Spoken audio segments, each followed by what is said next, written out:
Welcome back, my friends. Here we are, week 2 of The Falcon and the Winter Soldier. Disney Plus brought the dynamite once again. I'm Peel. And I'm Travis, and this is the Travis and Peel Show.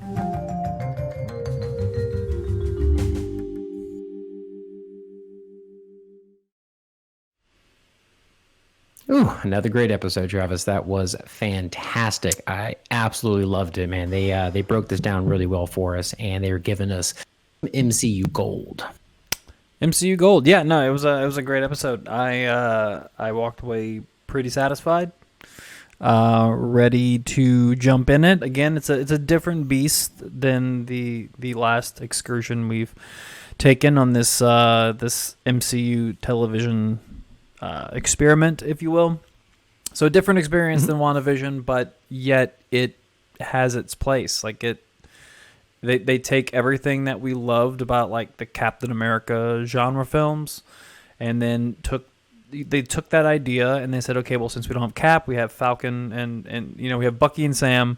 Let's play to their strengths. And I think so far that this, especially with episode 2, it's playing on those strengths.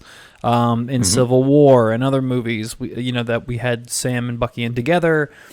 We knew that they're kind of like frenemies and stuff like that. Like they're on the same side. They acknowledge that they're on the same side, but they just don't play well with each other. They have it in the past. Personalities clash a little bit. Indeed. And then Marvel decided to just own it in this TV show. And it works. I mean, I believe their rivalry. I believe they want the same thing. I believe they want to fight for truth, justice, and all that jazz, but just they want to go by it in completely different ways. And that shines in this episode, and I think it's the heart of this episode. Two guys that are polar opposites coming together despite their differences to make a change, or at least attempt to, and that's what they do in this situation or in this episode. Indeed. And this was a nice, easy, well-done, spoiler-free intro to this. We're going to get right into it. We both definitely enjoyed this episode, and we are loving the Falcon and Winter Soldier so far. So episode 2, if you have not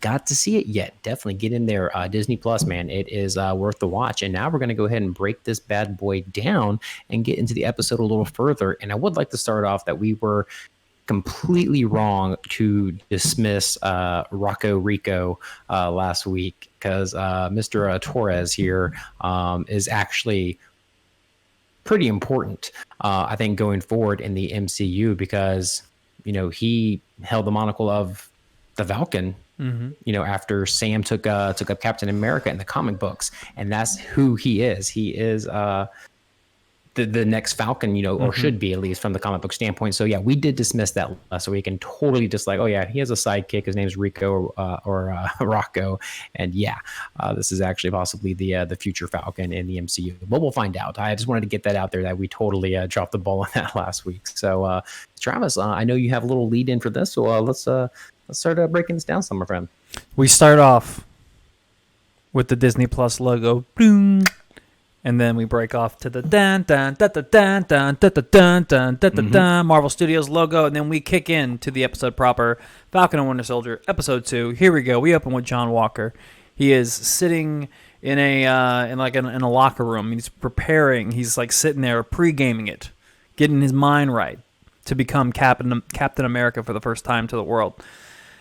And his old lady walks up to him and wanting to check up on him, see how he's doing, and he just basically says very simplistic and kind of gets you to appreciate John Walker a little bit. Says, these people expect me to be something, and I don't want to fail them. Immediately, right. I'm like, okay, maybe John Walker. Maybe I can get on this train. Maybe I can hop on this float, if you catch my Mardi Gras terms.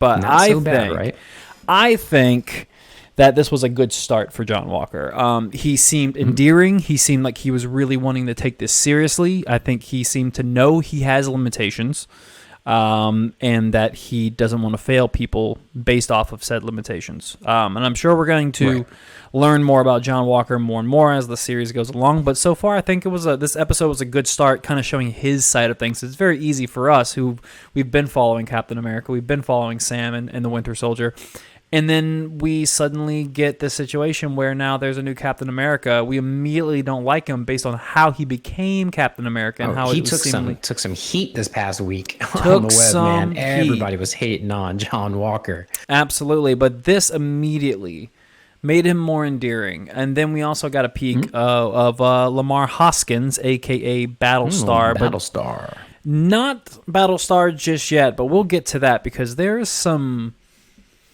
cringeworthy iconography with the casting of Mr. Lamar Hoskins as John Walker's number 2. So what's the symbology there? Yeah, exactly. So the symbolism is they're sitting there. So Battlestar and and the new Captain America, they're discussing the job. They were just saying how crazy it was that we were just overseas planning an operation, and now we're essentially doing this USO tour. Very, very, very familiar to what Steve Rogers went through when he first got the super soldier serum. He first became Captain America. He thought he was going to elicit so much change, and then he's just selling war bonds on stage with, a bunch of girls. Just literally a money ticket. So again, we are seeing that, we may not, as fans invested in Steve and Bucky and everybody else in the MCU for the past 11, 12 years, we don't want this guy treading in on our territory. He's an outlier. But yet, when we look at him, he's actually more similar, in this moment, more similar than to Steve Rogers than probably both Sam and Bucky combined at this point in the episode. So ironically enough, there is some symbolism there. And I thought it was a good, strong start to the show. Instead of just allowing us to just continue to hate John Walker, we kind of get a little bit more to understand and see where he's coming from and see where his head's at. And it is very, very endearing. What did you think about the John Walker intro? Oh, yeah, you're pretty much right on point with that. They humanized him. Like I said, he unjustly took a lot of heat this past week from everybody because obviously, he's the new Cap. Yeah. And everybody's like, no, not my Cap.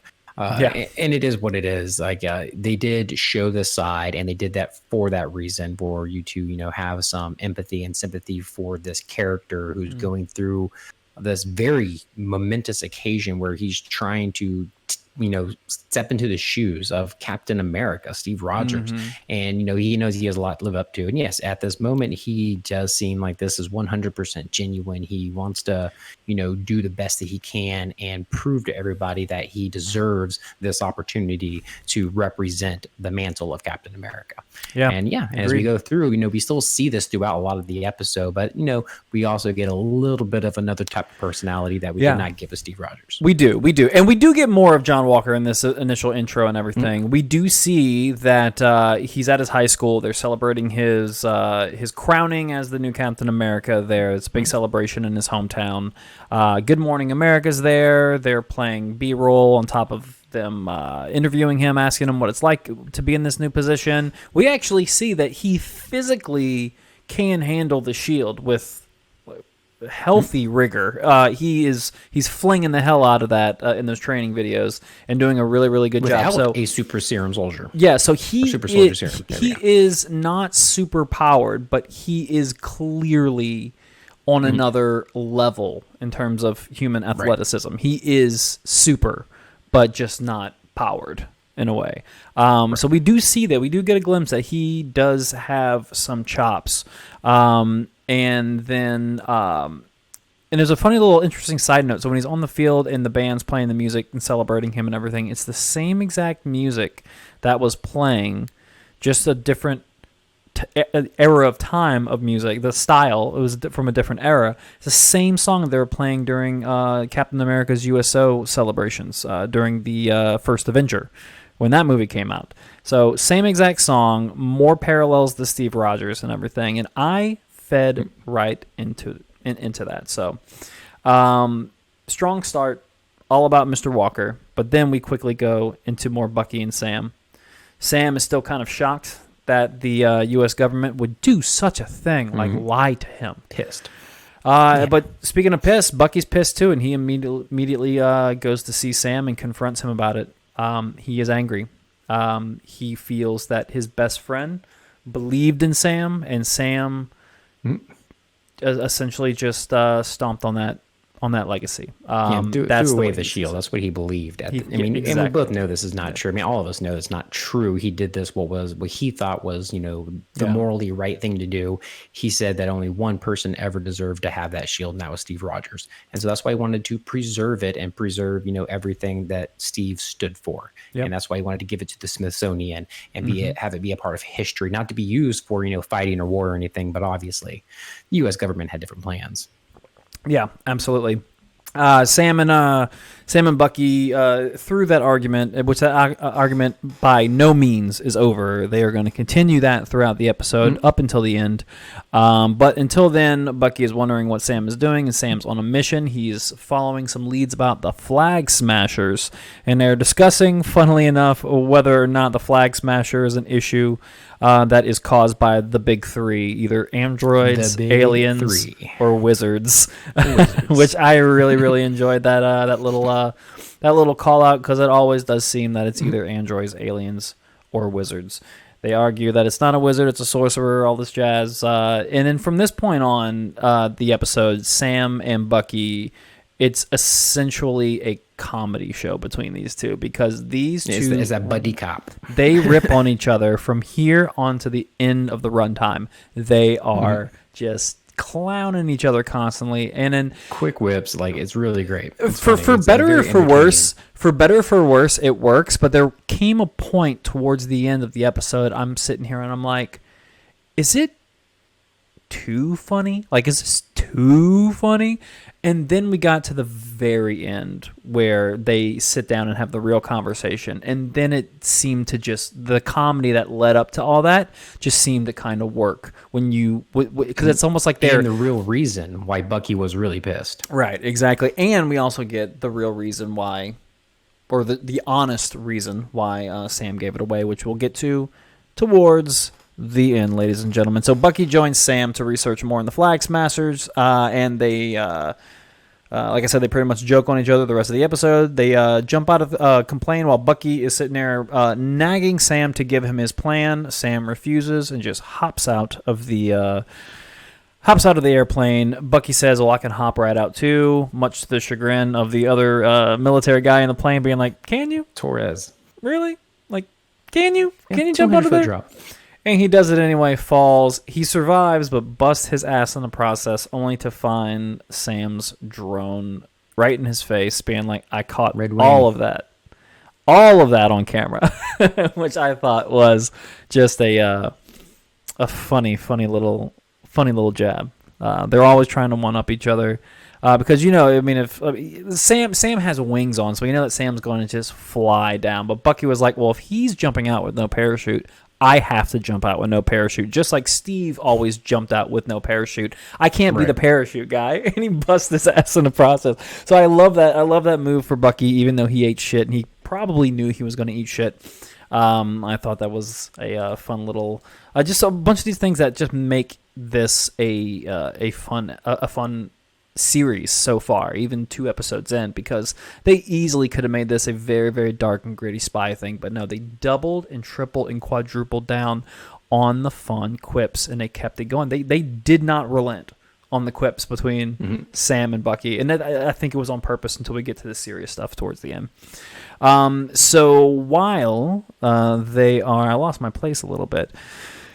They just jumped out of the plane and they arrive at the abandoned factory, where they happen upon a few of the Flag Smashers who are inside the building, uploading some cargo into these big vehicles about to head out. And of course, these two are going back and forth, and Bucky tries to sneak in there and try to get the first glimpse of what's going on, kind of butting into Sam's plan. And I thought it was really weird that Bucky just tagged along on this. Like, this is like a military mission, and Bucky's just like, okay, I'm gonna go ahead and add myself in here.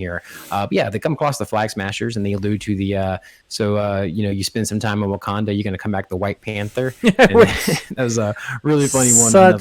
Another one from Sam. And such then, of course, a good corrects line, him as the White Wolf. He was like, so he does call himself the White Wolf.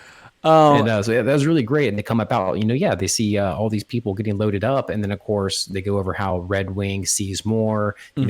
Bucky's a little impatient here, and he's ready to rush in and kick some ass. And then he's like, "Oh, there's only two guys. Let's do this." And Sam comes back to him. He's like, "How many guys?" Because it ends up being like 8 people out there. Sure. So it just kind of shows you the technological advantages of Red Wing, and of course, how Bucky also gets pissed off that Red Wing's kind of showing them up on what's actually there, which comes back later in the episode too. It does.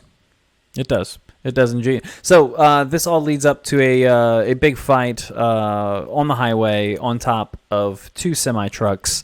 Really great action in there. We discover that the kick-ass scene. Yeah, really kick-ass scene. We discover that the Flag Smashers are 100% fully superpowered. We got a sense of it in the first episode because they were flinging Torres around like a paper doll, but this right here we can tell that they are superpowered. The whole crew. Almost the entire crew, are juiced up, and they essentially wipe the floor with, or they're wiping the floor with Sam and Bucky, and then who shows up? It's our buddy Captain America, the new Captain America, John Walker, and was it Battlestar. They're all there, and then from this moment on, we've seen Battlestar just talk with John Walker, but we didn't know Battlestar's place. And then the second, for me at least, I immediately cringed when we see John Walker and Battlestar hop on to the back or on top of those semi trucks. Oh my God, was I uncomfortable. It is clear that the U.S. government was like, well, Captain America has his black sidekick, so this Captain America has to have his black sidekick, and it just oozed cringe that they would essentially just cast a black guy for the sake of being black to shuffle along with Captain America, with the new Captain America. And I thought that was the most uncomfortable part of the episode to see that. And Sam doesn't say it outright, but you can just tell in the coldness of his voice whenever he does have to speak directly to Battlestar that, like, I'm very, very uncomfortable with what these guys just did. What the American government just did. There's tension between those two. I don't think it's come to a head yet, and I think it will. But that was there's a lot of racially charged items in this episode. A lot. I think it's going to be throughout this series.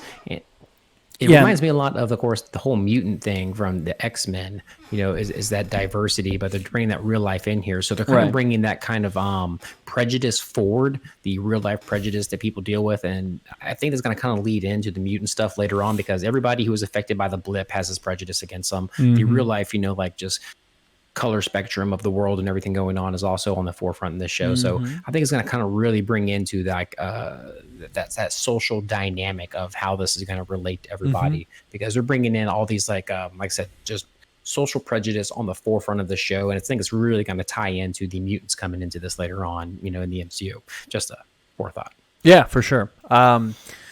So they essentially get their asses handed to them. Almost all 4 of them get their asses handed to them by the Flag Smashers. 8 super soldiers are going to kick your ass. It's going to happen. It's pretty much going to happen. So we discover that, I believe at this time we discover that they are transporting super soldier serum, right? Don't they have it in their possession? When we're looking at it, it just says meds. We really don't know what it is. We really don't know. Because they said like vaccines and health stuff. That's what he said when he was inside the back of the truck. Right. This happens a little bit later, but we'll just fast forward so we can get rid of the Flag Smashers for the sake of this recap and everything. But a little bit later on in the episode for them, we discover that they are actually a very, very small ragtag operation. And they're actually on the run. They apparently have stolen these items, these materials, these meds, whatever they may be, from somebody. And then when they see that they're being chased by a large group, they acknowledge that it is the power broker who is a lot of tie-ins and fingers in a lot of pies with the power brokers. Indeed, the power broker is a comic book character, and there's going to be some interesting stuff. I think there's a strong case that this guy's probably the big bad of the entire season. But that is, that remains to be seen. There is only 6 episodes. There's not much to go to, so we have to jump into the big bad pretty quickly, I would think. I think he'll be solidified by the end of episode 3 for sure. So that's it for the Flag Smashers. They end the episode more on the run and taking off and everything. I think 1 or 2 of them sacrifice themselves so the rest of the group can get through and escape. So as Bucky and Sam are turning tail, walking on the side of the road from that big ass whooping they just took, along in a Jeep comes Battlestar and Captain America yet again. Bothering them and nagging them to come join us, be part of our team. You guys are supposed to be here. And Sam and Bucky are not really having that. But then we suddenly find out that there was a reason why John Walker and Battlestar were even there. How they knew that they were even there. And they found out that the U.S. government was actually tracking Sam's drone and his movements. And that is why earlier in episode 1... he noticed that Red Wing was glitching out, and this is why Red Wing was glitching out and messing up, is because he was being tapped and bugged, and that's how John Walker and Battlestar found their way to him at the fight. So this clearly doesn't go over well. We're going to have to get a new Red Wing, too, because during that Flag Smasher fight, it did get grabbed and destroyed. And, of course, Bucky was happy about that. But, we did see Red Wing go down, so that's pretty sad. So he's going to have to build a new one. Maybe he has some reserves. I don't know. What are his resources? Indeed. So Bucky adds that he has a further lead with this situation. Since Super Soldier Serum seems to be a tying bond in this entire mystery, Bucky feels it is the right time to unveil some harsh truths about the Super Soldier Serum, dating back decades and decades. So they go to a urban neighborhood, and as they're walking to meet this contact, Black Falcon is hit with a little bit of a social rude awakening this trip. One comes before their meeting with this member. A young child says, "Hey, look, it's the Black Falcon." And shockingly, Sam is taken aback by this. Why am I the Black Falcon? Why not just the Falcon? And he's like, I don't know. That's what your dad calls you. And then he jokes back, well, you're a boy. Should I just call you Black Boy? And then it ends the scene and everything. So more of a lighthearted social acknowledgement. But then more heavier situations are about to hit up. So they go to a door. They go to a door of this house. They knock on it, and someone says, basically is not welcoming them into the house. But when Bucky talks them into it, saying, "Let me in, Isaiah knows me," they go and meet Isaiah, and it's this older black gentleman who we find out was also a super soldier. He was a super soldier in the 50s and the 60s, I believe. It was during World War II. It was during World War II. Okay, so it was in the 40s. So in the 40s, he was tested on constantly, given the super soldier serum. Of course, we're heading into this is terrible civil unrest for black people during this time, and Isaiah was no exception, unfortunately. So he was just like the Tuskegee Airmen, things like that. The U.S. military government doing test and kind of experimental things with black soldiers, and that's where we find out kind of the original sin here of the U.S. government is testing the super soldier serum on these black soldiers, and of course Isaiah Bradley here is the first Captain America technically, and they don't come out and say it and everything, but then of course he gets this bad rap of everything that happens later on with him, but they don't break it down, but he tells you that he spends 30 years in prison and they just leave him there, and you see him throw a tin can into a wall and penetrate that bitch pretty hard. He still has these powers and he's still there. He still has all these things. And of course, for maybe a possible Young Avenger setup, we also have this young kid who's there like teenage years, who could be Eli Bradley, who's also known as the Patriot, who's also part of the Young Avengers. We don't know yet. That's speculation. But once again, we haven't getting a lot of setup for this and all these other shows and episodes and just, guest appearances. So it's not too hard to believe that this could possibly be, Eli. And we might get the Patriot, with the Young Avengers going down the road. But very interesting here, them kind of highlighting this. And this is rather new. This was like early 2000s when they came out with this like storyline of Isaiah, right? Yeah. 2003. So it's really new stuff that they're putting in here for canon. But it's pretty cool. It is a good storyline, and having this character in here and showing that they tested the super serum on a lot of different people, and that it is rampant. It's available in so many different scenarios, and it wasn't just Captain America. So we're going to see a lot more with this, I think, going forward, and especially with the power broker, being or the power brokers being introduced here, that we're going to see this, because this is also directly tied in with the super soldier serum and power brokers who've given it to several people and creating different villains and superheroes. So we're going to see that unfold over these next couple episodes. Cool. That's got to be brutal for Isaiah. Told that you're sacrificing for your country, you're going to become this really strong hero essentially, and do some tests with us, and then only to be jailed for 3 decades, and constantly tested on, blood drawn the entire time you're in chains. I mean, that's just got to be brutal. That's got to be brutal. And then this clearly sets off Sam. Sam is furious at this fact. He is furious that Bucky knew about it and didn't tell him or anybody else. He was almost certain that Steve Rogers knew about it, but Bucky quickly told him, hey, look, Steve knew nothing about this. Only a few of us did.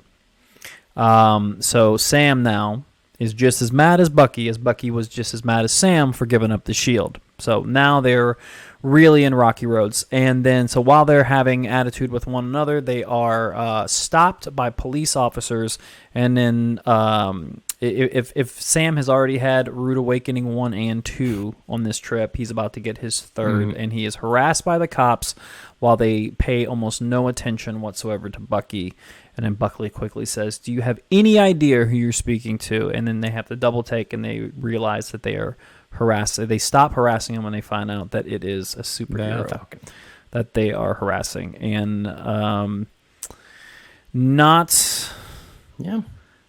I think that this is a really, really great. I understand some people are not going to like their comic book shows getting very, very political, but when you have a show where your main lead, one half of your main leads is a black man telling a modern tale, you almost have to, and tell these stories. And I think it's interesting. I think it's interesting to see the Falcon struggle with getting a loan for his family. I think it is interesting to see him get mistook. When the police are hassling him, like they would do with any other black person, but they realize that it's someone else, and then they stop. It's just it's important story quirks. Are these things going to carry on into like episode 6 when we get to like all the heights with Zemo and more with the power broker and stuff like that? Probably not. They're not, these little storyline traits, but they're important to tell because this is the world we live in. This is the world they live in. And comic books have always been a platform where the creators have expressed their political views and the things about social justice or injustice that happens. Like I mentioned before, the Captain America himself.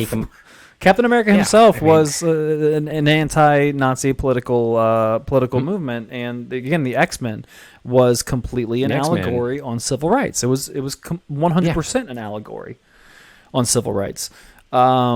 So comics that's a part of it. That's always going to have been a part of it. So if somebody doesn't necessarily like it, then it's been happening. You're watching the wrong shit. Don't like comic books, dude. Because a comic book, yeah, you're right. That's a really great point. I didn't even think of the fact that comics have been doing it since day one, essentially. So Sam and Bucky are about to walk away from the cops. We find out that Bucky essentially violated his parole, but with his therapist, and then he gets arrested regardless. Sam goes with him. And while they're at the police office, the police precinct, they call over Bucky's psychiatrist, and they allow him to get a pass on this violation if he has an immediate session, but the psychiatrist calls on Sam to join him, which I thought was kind of weird. A psychiatrist because John would Walker do that. pulls some strings.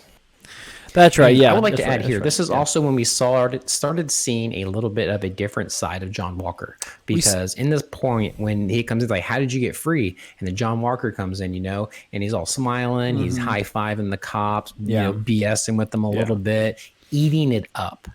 He's eating up all the attention that he's getting at this moment, and like, oh well, who freed Bucky or who pulled the strings? I did. Right. Who do you think? And he's Me. clearly trying to put them in a situation where they owe Walker a favor. Like, guys, we are on the have same to do team. this for me. I have helped to you be out. a part of the team. Yeah. Exactly. So, So this is just a little bit of a different side that we saw from the beginning of the episode, where He's like I said, meddling. you're kind of empathetic, a little sympathetic, kind of getting that human side of him, and now you're also seeing the other part of that human characteristics of kind of entitled. kind of playing people Yeah. and making them do things for you because you're doing things for them. Yeah. So playing a little sketchy role here. Yeah. I think he's already getting kind of eaten up by the whole Captain America role. That, oh my God, these guys are fawning over me. I think he's starting to see that he gets this extra attention that he never used to got. And I can't fault John Walker as a human being for that. I would too. I would. That's something that if I wouldn't succumb to it, I would have to. If not succumb, I would have to fight hard to not let that kind of fame get to me and change me and stuff like that. And it looks like This it's is just actually where starting we to mess around see with him. the John Walker and Steve Rogers comparisons start to to branch. Right. Yeah, you're right.